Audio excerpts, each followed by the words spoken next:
اللہ کے محبوب نے شام کو بہت زیادہ پیار کیا۔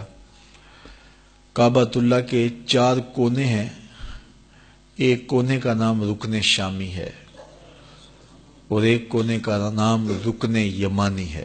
تو کعبۃ اللہ کے یہ کونے ان 2 مقدس ملکوں کے نام سے معنون کیے گئے ہیں، رکن شامی اور رکن یمانی۔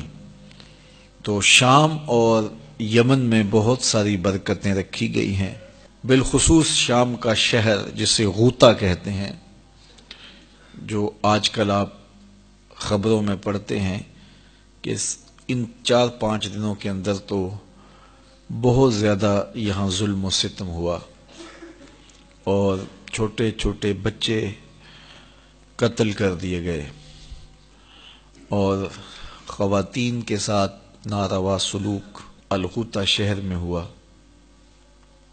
بوڑھے جوان اس وقت محاصرے میں ہیں اور انتہائی ظلم اور ستم کا شکار ہیں۔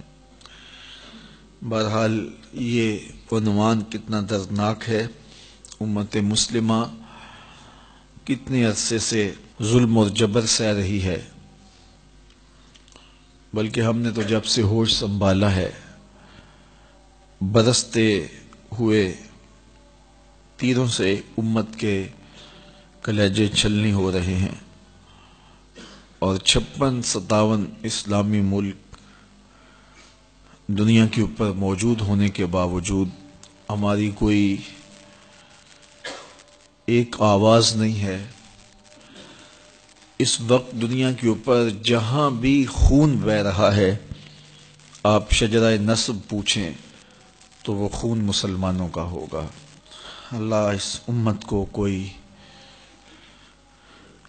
اپنی خاص رحمتوں سے، خاص کرم نوازیوں سے کوئی قائد عطا کرے، کوئی رہنما نصیب کرے۔ اس وقت ان کے ساتھ جو رویے اور جو سلوک ان کے ساتھ روا رکھا گیا ہے وہ انتہائی دردناک ہے۔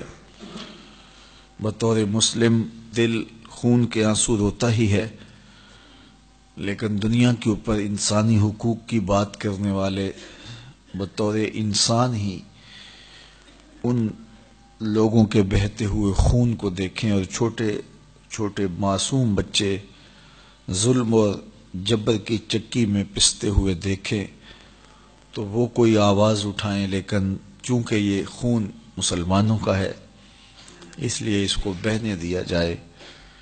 دنیا کے ٹھیکیداروں کی یہی آواز ہے اور یہی ان کی پالیسی ہے۔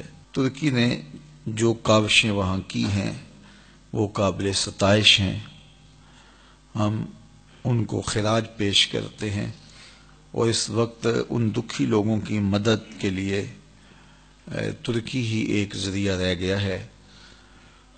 میں یہ مطالبہ کروں گا اہل ایمان سے، مسلمانوں سے اور دنیا کے سنجیدہ متین لوگوں سے کہ وہ ان مظلوموں کی مدد کے لیے آواز بھی اٹھائیں اور ترکی کے ذریعے ان لوگوں کی مدد میں بھی اپنا حصہ ضرور شامل کریں۔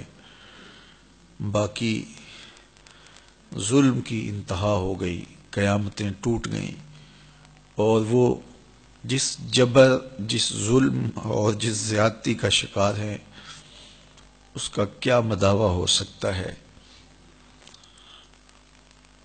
دنیا کے اوپر جنگ کے بھی اصول ہیں، عالمی عدالتیں بھی ہیں، اقوام متحدہ بھی ہے، لیکن کوئی بھی ان مظلوموں کے بہتے ہوئے خون اور ان کی چیخ و پکار کو نہ دیکھ رہا ہے نہ سن رہا ہے۔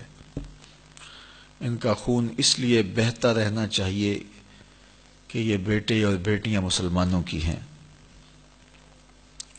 تو ہمیں بھی سوچنا چاہیے کہ ہم کیا گروہ بندی میں، فرقہ بندی میں، باہمی لڑائیوں میں، جغرافیائی تقسیموں میں ہی بٹے رہیں گے، یا ہم سوچنے پہ مجبور ہوں گے کہ آج ہمارے ساتھ جو سلوک ہو رہا ہے یہ ہمارے گناہوں کی سزا تو نہیں ہے، اور ہمیں وحدت کا سبق پڑھنا چاہیے اور امت کو امت بننا چاہیے۔ ہمیں اپنے باہمی اختلافات کو ہوا دینے کی بجائے امت کے درد کو سمجھنا چاہیے۔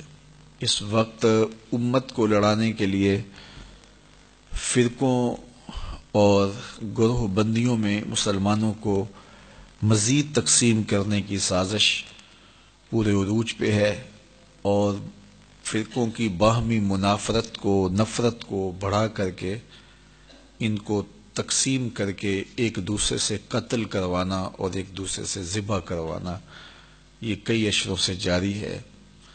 کاش کہ ہمارے کارپرداز اس بات کو سوچیں اور امت کے بہتے ہوئے خون کو روکا جا سکے۔ اللہ اس امت کو اپنی خاص پناہوں میں، اپنی خاص امان میں اور حفاظتوں میں رکھے۔